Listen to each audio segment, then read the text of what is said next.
자, 오늘은 우리 교회가 이곳에 세워진 지 62주년이 되어지는 기념주일로 우리가 하나님께 예배를 드립니다. 62년, 길면 길고 짧으면 짧다 그렇게 말씀드릴 수 있는데요. 62년이 길고 짧은 세월이 아니지요. 이 적지 않은 세월 가운데 몸된 교회가 이곳에 든든히 세워져서 지금도 주의 영광을 찬양하고 계속 수송하는 영혼들을 살릴 수 있는 것은 하나님의 은혜가 있었고 또 우리 성도님들의 말도 다 할 수 없는 희생과 헌신과 기도가 있었기 때문이다 생각되어집니다. 정말 우리 믿음의 선배들이 묵묵하게 교회를 지켜주시고 기도해 주시고 헌신해 준 덕분이고 또 하나님께서 크신 은혜를 부어주셨기 때문에 우리 교회가 오늘을 맞이하고 있는 줄로 믿습니다. 우리는 이 점을 한시도 잊어서는 아니 될 것이고요. 주님 오시는 그날까지 계속해서 이 귀한 믿음의 바톤을 이어갈 수 있어야 될 줄로 믿습니다. 믿음의 선배들만 헌신하고 수고하고 희생한 것 아니라 이제는 우리가 우리 시대에 감당해야 될 헌신, 희생, 기도 감당해야지 또 다음 세대에게 믿음의 유산을 잘 넘겨줄 수 있다라는 사실 기억하면서 계속해서 그 길을 걸어갈 수 있는 우리 모두가 되어야 될 줄로 믿습니다. 62번째 설립 기념일을 맞이하는 우리 교회에 하나님께서 어떤 말씀을 들려주시기를 원하실까 한 주 내내 묵상하고 고민하는 가운데 어느 찬양 제목 하나가 탁 떠올랐습니다. 우리는 주님의 움직이는 교회 찬양 제목이 떠올랐는데요. 계속 이 찬양이 마음속에 되뇌어지고 또 입속에서 흥얼흥얼 그려졌습니다. 그러면서 우리 하나님께서 원하시는 교회의 방향이 여기에 있지 않는가 기도하면서 말씀을 준비하게 되었습니다. 성도님들, 교회는 결코 건물이 아니지 않습니까? 교회는 결코 건물이 아닙니다. 우리가 무슨 교회 그러면요 그 지역의 건물을 생각하는데 물론 나타나는 겉으로의 모습은 맞을 수 있습니다. 그러나 교회라는 이 에클레시아라는 이 말 속에 담겨있는 의미는 건물을 말하는 것이 아니라 하나님의 부름을 받은 하나님의 예배하는 성도들의 모임을 가리켜서 교회다 그렇게 말씀드리는 거지요. 그래서 항상 우리는 건물 속에 갇혀있는 교회가 되어서는 아니 되고 항상 성령 안에서 하나 된 교회를 꿈꾸며 나아갈 수 있어야 되는 것입니다. 그래서 교회는 어느 건물처럼 고정화된 그런 모습이 되어서 아니 되고 매일매일 새로워져야 되고 매일매일 주님 닮아가고 자라나는 그런 교회가 되어야 되는 것입니다. 오늘 본문 사도 바울이 고린도 교회 성도들에게 외치는 메시지라고 볼 수 있는데요. 오늘 본문에서 사도 바울이 힘주어 외치는 그 메시지가 무엇입니까? 한마디로 말해서 고린도 교회 성도 너희들이 바로 교회고 너희들이 바로 성전이다 그 이야기 해주고 있는 거지요. 고린도 교회 우리 성도님들 어떤 교회라고 여겨지십니까? 사도 바울이 개척한 교회입니다.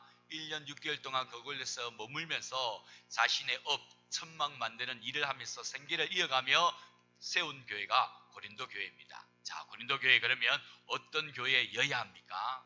아주 은혜가 충만하고 사랑이 넘치고 정말 말씀 부여잡고 기도하며 죽어가는 영혼들 살리는 그런 교회이어야 하지요. 자, 그런데 고린도전서를 쭉 보시면요 고린도 교회가 그런 교회가 아닙니다.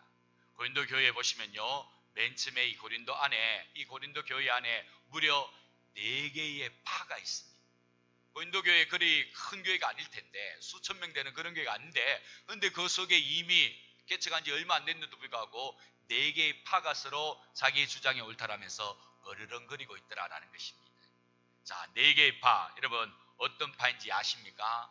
고린도전서 1장 12절에 보면 나오는데요 바울파가 있고 아볼로파가 있고 게바파가 있고 그리스도파가 있습니다.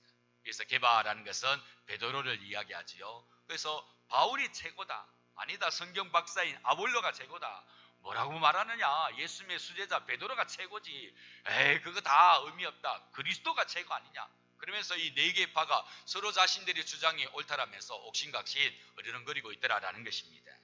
자, 성도 여러분 이런 교회의 모습 상상이 되십니까? 하루가 멀다 하고 서로 자신들의 주장이 옳다라고 어리렁거리며 싸우며 다투는 그런 모습 아니겠습니까?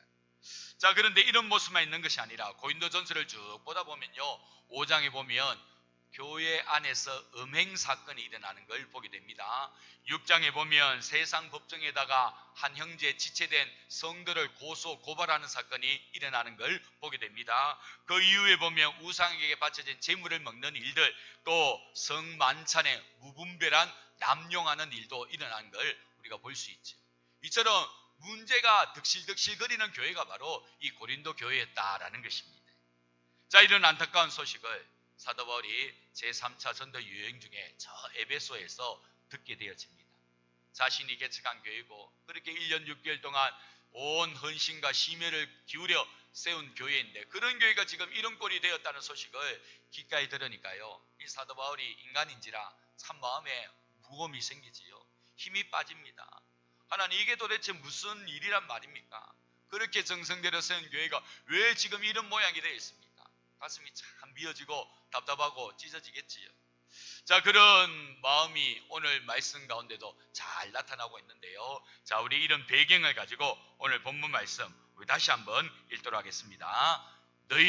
너희가 하나님의 성전인 것과 하나님의 성령이 너희 안에 계시는 줄을 알지 못하느냐? 누구든지 하나님의 성전을 더럽히면 하나님이 그 사람을 멸하시리라.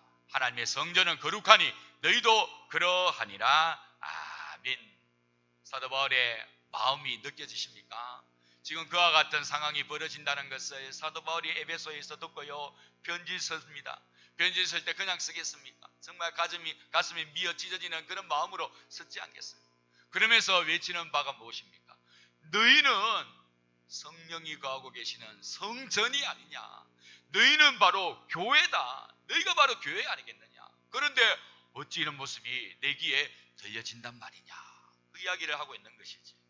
저는 이 말씀을 묵상하면서요, 고린도 교회에 일어나고 있는 여러 가지 문제들, 사도 바울이 외치는 이 메시지 하나에 다 해결될 수 있지 않을까? 다 해결될 수 있지 않을까? 너희는 성령을 모신 성전인데 어찌 이럴 수가 있느냐? 너희들 교회라는 거, 너희들 자체가 교회라는 거 잊어서는 아니 된다 이야기하고 있는 거지. 저는 이 메시지 하나에 고린도 교회에 불거진 모든 문제가 능히 다 해결이 될 것이다 생각되어집니다. 그러면서요, 이 땅에 있는 모든 교회들, 또 우리 교회에 일어나고 있는 모든 문제들 역시도 이 메시지 하나로 다 해결이 될 수 있겠다 생각되어집니다. 우리 모두가 성령을 모신 성전이고 교회라고 생각한다면, 내가 교회고 우리 옆에 있는 형제자매가 교회라고 한다면요, 우리가 뭐가 문제가 되겠습니까? 무엇이 잘못될 수가 있겠습니까? 다 해결이 될 수가 있고 한 해가 될 수가 있는 거지. 자, 우리 한번 따라서 해보겠습니다. 옆 사람 보면서 당신이 교회입니다. 또 자기 자신을 가리켜서 내가 교회입니다. 우리 모두가 교회입니다. 그렇습니다. 오늘 성경이 우리에게 말씀하시는 바와 바로 그겁니다. 내가 교회고 당신이 교회고 우리 모두가 교회입니다. 교회 안에는 성령님이 계십니다. 성령을 모신 전된 우리가 바로 교회 아니겠습니까? 그런데 무슨 문제가 생겨날 수 있고 하나 되지 못함이 있을 수 있겠습니까? 우리 모두는 한 성령을 주로 모시고 살고 있는 교회인 줄 믿습니다. 그 이야기 하고 있는 거지. 자, 성도 여러분, 앞서 말씀드린 것처럼 교회는 건물이 아니라 성령이 거하시고 또 하나님께서 친히 부름을 부르신 성도들의 연합이 바로 교회인 것이지. 그러므로 교회의 핵심은요, 없어서는 안 되는 최고 중요한 요소는 바로 성령님인 것을 알 수가 있습니다. 성령님이 계셔야지 그 모임이 교회가 될 수 있습니다. 성령님 없이 아무리 많은 사람들이 모여있고 뭐 엄청난 여러 가지 일들을 한다 할지라도 그것에 성령님이 함께하지 않으시면 교회가 될 수가 없습니다. 여러분, 이단, 사이비, 신천지 아니면 뭐 다른 여러 가지 기타 대형 이단들 한번 보십시오. 얼마나 많은 사람들이 모입니까? 시설이 얼마나 좋습니까? 얼마나 열정적이고 열심입니까? 그런데 그곳에 누가 안에 계십니까? 성령님이 없잖아요. 그것을 교회라고 말할 수 없습니다. 인정할 수가 없습니다. 성령님이 안에 계시는데 어떻게 교회라고 할 수 있겠습니까? 성령님이 함께하지 않으면 아무리 많은 사람들이 모이고 엄청난 많은 일들이 행해진다 할지라도 감히 교회라고 말할 수 없는 것이지.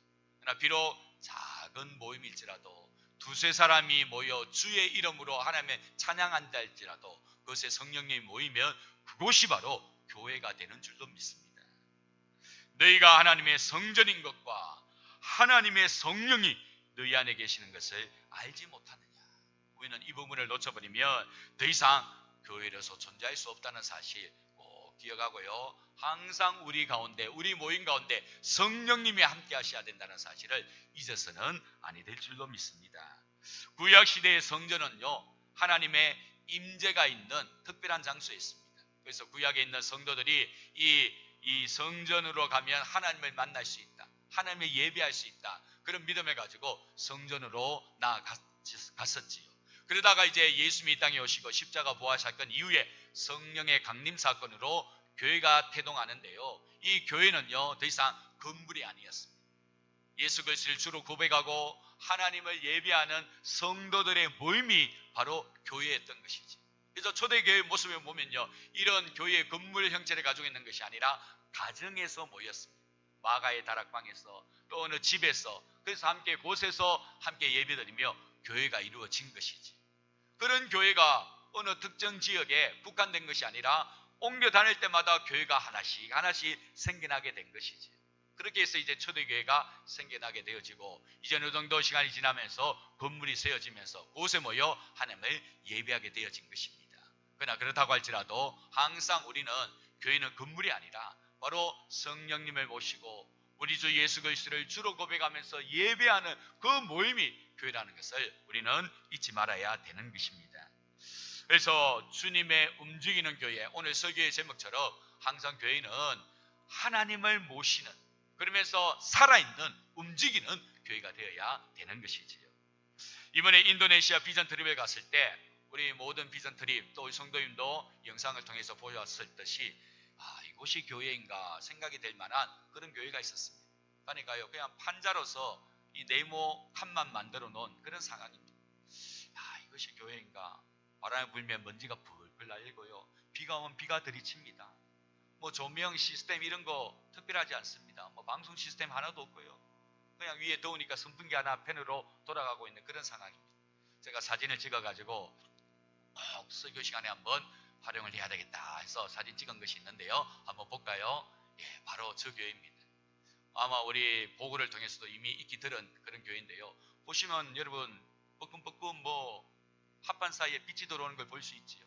이번 천정을 보십시오. 천정이라고 말할 수 없습니다.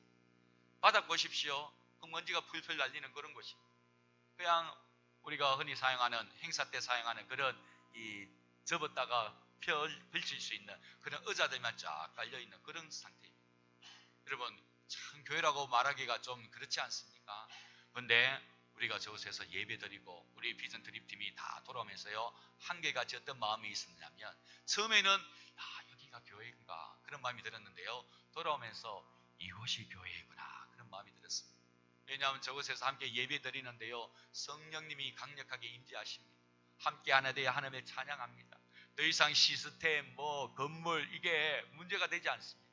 그저 하나님을 함께 예배한다는 그 마음 하나로 하나가 되어지니까요, 그것이 바로 성령님이 임재하시는 교회가 되어지더라고요. 그래서 우리 모든 비전 팀이 돌아오면서 그런 마음이 가졌지요. 성령님이 거하시는 성도들이 모인 곳, 그것이 바로 진짜 교회다 그런 마음이 들었던 겁니다. 그냥 보기에는 이것이 교회일까라는 마음이 들었는데, 다 예배를 마치고 돌아오는 마음 가운데는요, 이곳이 교회이구나 그런 마음이 들었다는 것이지. 그렇습니다. 성도 여러분, 교회는 건물에 국한된 것이 아닙니다. 성령님을 모신 우리가 곧 교회이기 때문에 우리가 서 있는 곳이 교회가 될 수 있는 것이지. 그러므로 성령님을 모신 우리의 모임이, 이곳이 바로 교회다라는 사실, 항상 교회이기 위해서는 성령님을 모시는 우리의 모임이 돼야 된다라는 사실 기억하시고, 우리 교회에서 시행되는 그 어떤 모임이든지 간에 그곳에 성령님을 모신 교회로서의 행동들이, 활동들이 이루어질 수 있기를 바랍니다. 전도에서 어디를 간다든지 할 때도 항상 성령님을 모셔야 되고요, 우리 뭐 동호회에서 배구를 하든지 탁구 골프 혹은 등산을 가든지 그 모임 속에도 성령님 모셔야 됩니다. 교회로 모여서 함께 활동이 이루어져야 되지, 인간들의 모임으로만 활동이 되어져서는 결코 안 되는 것입니다. 항상 이 사실을 명심하시고 항상 모일 때마다 기도하시고, 성령님 오늘 모임 가운데도 함께 하셔서 우리 모두가 성령 안에서 하나님을 누릴 수 있는 복됨이 있게 하여 주옵소서. 기도하시면서 성령 안에서 하나 되는 교회의 모습, 움직이는 교회의 모습 나타내 보여줄 수 있기를 주님의 이름으로 축원합니다. 두 번째로 교회는요, 첫 번째 교회에는 성령님이 계셔야 되고, 두 번째로 교회에 없어서 안 되는 핵심 요소는 바로 거룩함이라는 것입니다. 오늘 우리가 읽었던 두 번째 말씀의 내용을 보시면요, 누구든지 하나님의 성전을 더럽히면 하나님이 그 사람을 멸하시리라, 그런 말씀을 엄중하게 경고해 주고 있는 걸 우리가 볼 수가 있습니다. 누구든지 하나님의 성전을 더럽히면 하나님이 그 사람을 멸하시리라. 여러분, 성전이 왜 성전입니까? 거룩한 영, 성령께서 인재에 계시기 때문에 성전, 거룩한 전이라고 말할 수 있는 거지. 그렇기 때문에 교회의 성전은요, 그 무엇보다 거룩해야 되는 겁니다.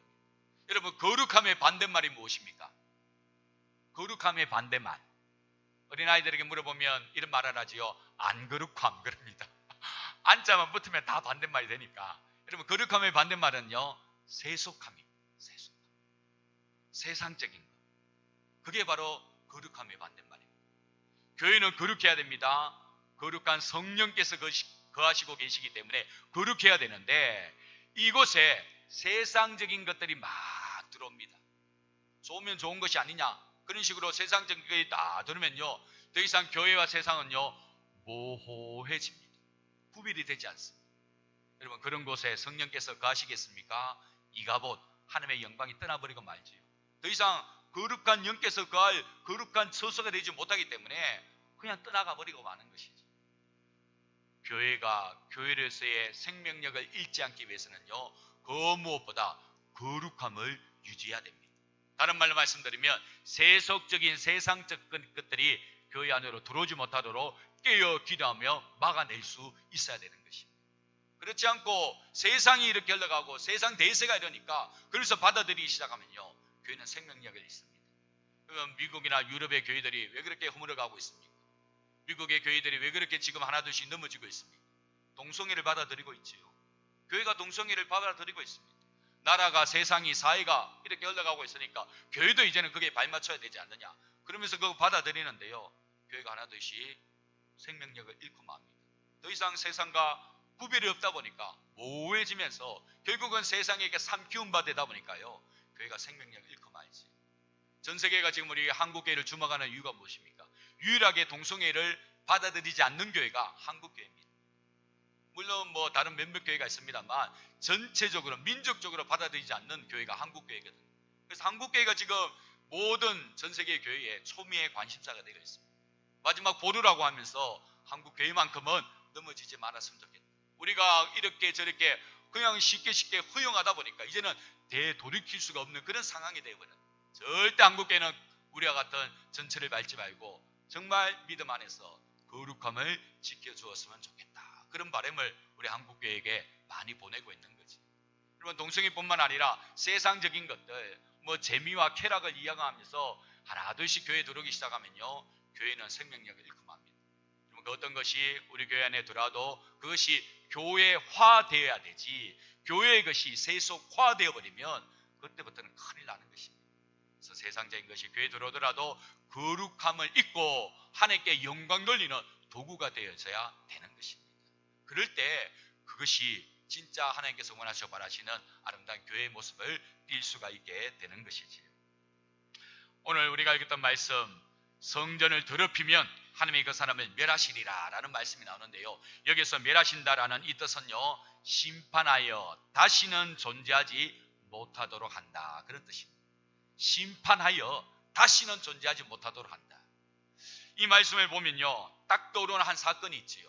바로 사무엘상 2장에 나오는 홈리와 비나스의 사건입니다. 이 홈리와 비나스는 아버지가 누굽니까? 엘리 대제사장입니다.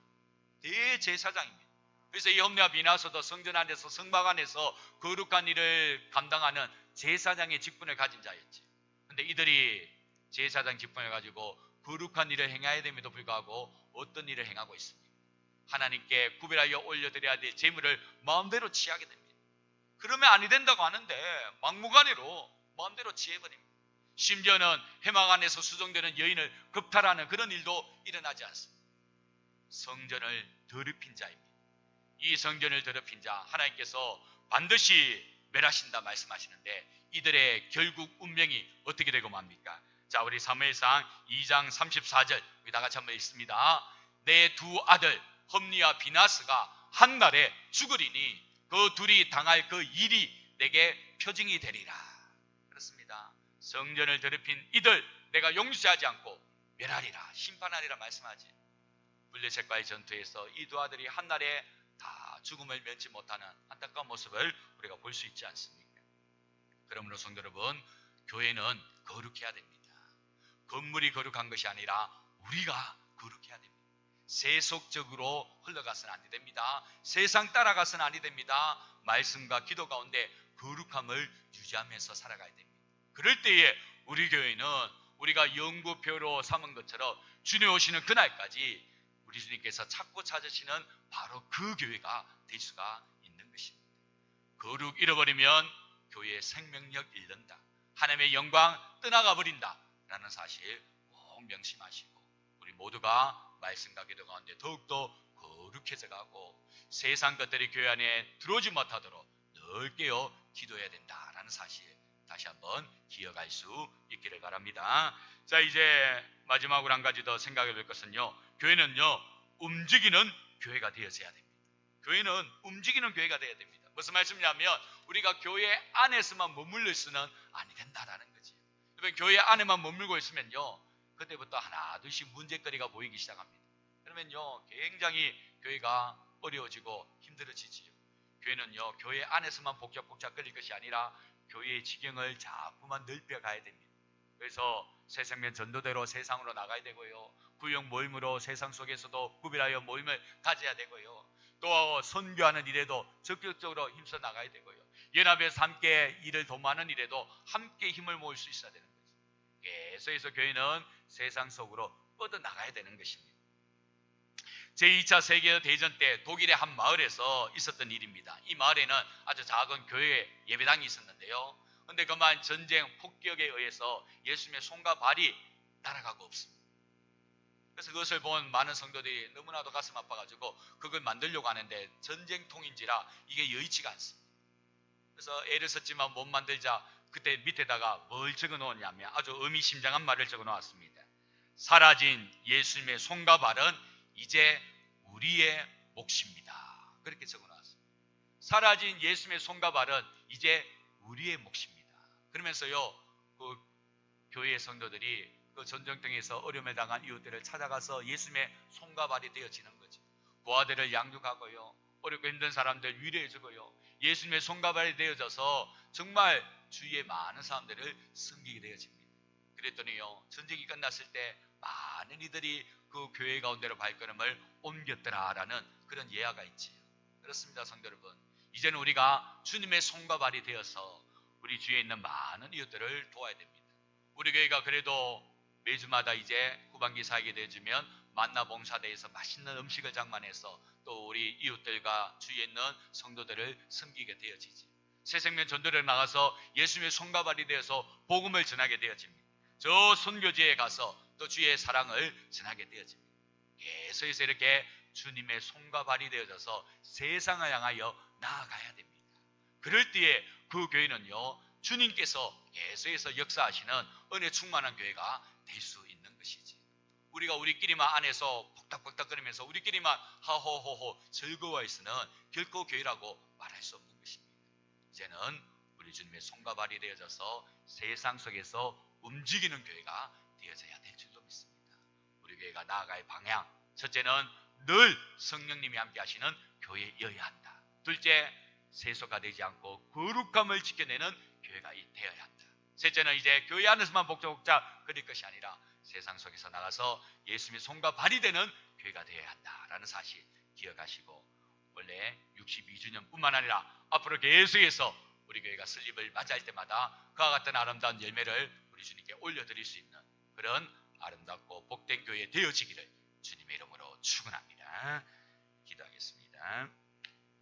존귀하신 하나님 아버지 감사합니다. 몸된 교회가 벌써 62회째를 맞이하네요. 하나님 몸된 교회를 이곳에 세우실 때에 하나님의 뜻하신 바가 계시고 또 거두실 영광이 있는 줄 믿습니다. 그동안 얼마만큼 주의 뜻이 이루어졌고 또 얼마만큼 영광의 하나님께 올려졌는지요.